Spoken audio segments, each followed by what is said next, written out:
Waye matashi ne wanda tun halin ƙuruciyarsa yake da burin yaɗa kyawawan halayen musulunci da kuma ƙaunar manzon Allah sallallahu alaihi wasallam.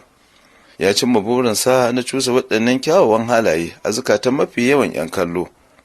Nasarar Nura Mustapha a wannan buri nasa dai bata zo da mamaki ba, saboda addu'o'i da yake samu da kuma kyakkyawar niyyar da ya sa gaba. Amma duk da haka, karɓar saƙon a wajen 'yan kallo shi ke sa shi tunanin shine ko Nuran da yunƙurinsa na farko bai samu shiga ba? Labarin yana so isar da saƙonni ne da ba farko an gina shi ne akan gaskiya da riƙon amana.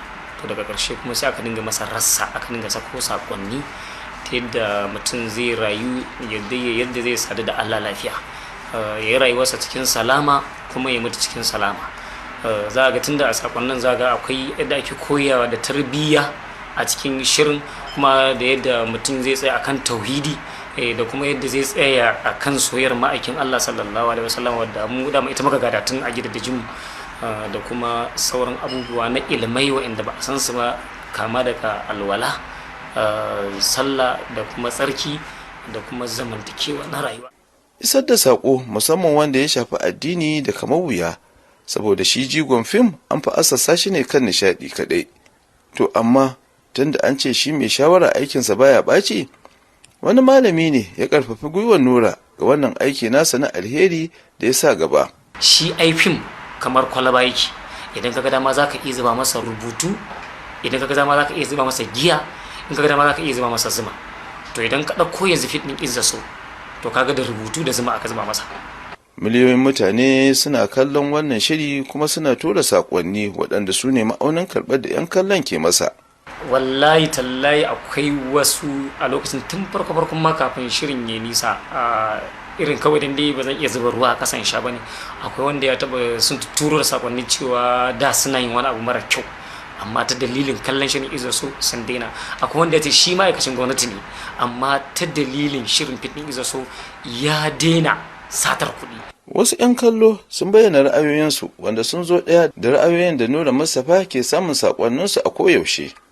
Ina gani sosai don baya wuce ni gaskiya, duk sati ina kalla. Akwai darasi da zaki ce kin kwaikwaya? Gaskiya sosai ma, kamar na ɗauki darasi a Izza So sosai. Kamar wanne da wanne kenan? Kamar irin gaskiya, riƙon amana, tausayi da kuma son manzon Allah sallallahu alaihi wasallam.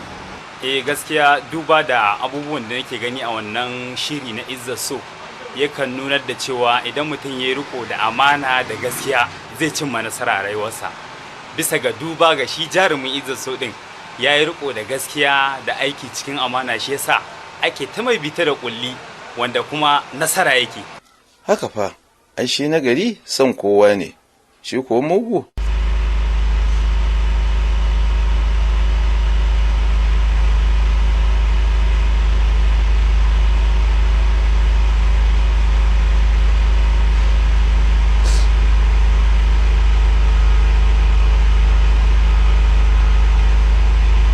Inna lillahi wa inna ilaihi raji'un.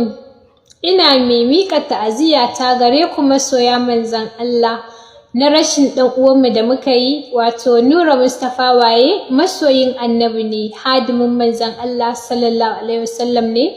Allah ka ji kanshi, kai masa rahama, ka sada shi da annabi Muhammad sallallahu alaihi wasallam. Ya Rasulullahi, ga masoyinka nan, ya annabi Muhammad sallallahu alaihi wasallam. Ka kula da shi, ya manzan Allah, ka sanyaya mishi makwancinsa, ka haskaka masa kabarinsa da hasken wushiryarka, ya annabi Muhammad, ka shayar da shi ruwan alkausara. Idan tamu ta zo, Allah ya sa mu cika da